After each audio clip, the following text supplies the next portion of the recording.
Pemirsa, kapal penumpang jenis Ro-Ro kandas di sekitar perairan Pelabuhan Gilimanuk tanggal 11 November 2025 kurang lebih pukul 15.25 WITA. KMP Cemerlang 55 rute Ketapang Gilimanuk mengalami kandas pada jarak 1.81 nautical mile dari dermaga Pelabuhan Gilimanuk.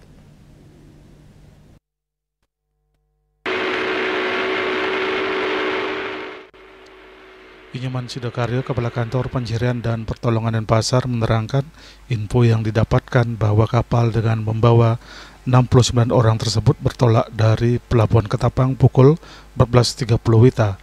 Laporan kejadian disampaikan oleh TNI AL Gilimanuk pada pukul 15.40 WITA. Dari keseluruhan jumlah POB terdata 13 orang ABK, 3 orang pengikut, dan 53 orang penumpang. Menindaklanjuti laporan diberangkatkan 9 personel dari Pos Pencarian dan Pertolongan Jembrana menuju Pelabuhan Gilimanuk. Setelah setengah jam waktu tempuh, mereka pun tiba di Pelabuhan Gilimanuk dan segera menggerakkan Rigid Inflatable Boat RIB 01 Gilimanuk. Beberapa alut yang dikerahkan diantaranya 1 unit KP Tanjung Rening Polair Polres Jembrana, 1 unit RIB Brimob Kompit C Gilimanuk, dan KP 549 Syah Bandar Pelabuhan Gilimanuk. Proses evakuasi dilaksanakan dengan kondisi cuaca hujan ringan.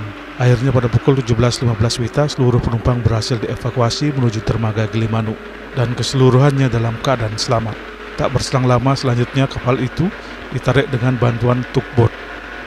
Unsur SAR gabungan yang terlibat dalam operasi SAR diantaranya Pos Pencarian dan Pertolongan Jembrana, Basarnas, TNI AL Gilimanuk, Polair Polda Bali, Polair Polres Jembrana, Brimob Kompit C Gilimanuk, Syah Bandar Pelabuhan Gilimanuk, dan ASDP Pelabuhan Gilimanuk. KMP Cemerlang 55 telah berhasil bersandar dan melakukan bongkar muat di dermaga MB3 Gilimanuk. Seluruh penumpang yang sebelumnya dievakuasi di ruang VIP Pelabuhan Gilimanuk telah melanjutkan perjalanan. KMP Cemerlang 55 langsung ke Pelabuhan Ketapang pada Rabu 12 November belum masuk di jadwal penyeberangan sementara. Manajer usaha Pelabuhan Gilimanuk Didi Julian Syah mengatakan proses evakuasi telah dilakukan saat insiden kapal kandas terseret arus dan hujan deras di Selat Bali Selasa siang. KMP Cemerlang 55 ini sebelumnya bertolak dari dermaga LCM Pelabuhan Ketapang menuju dermaga LCM Pelabuhan Gilimanuk dengan membawa 23 unit kendaraan dan 53 orang penumpang. Namun saat perjalanan di lintas Selat Bali, kapal terseret arus dampak cuaca ekstrim hujan deras, sehingga kapal kandas dan diputuskan seluruh penumpang dievakuasi ke Gilimanuk. Kondisi cuaca ekstrim ini menurutnya juga menjadi konsen pihak ASDP selaku penyedia jasa penyeberangan. Didi menyebutkan ASDP terus berkoordinasi dan meningkatkan koordinasi untuk antisipasi cuaca ekstrim dalam transportasi laut antar pulau ini. Tim Liputan Bali TV.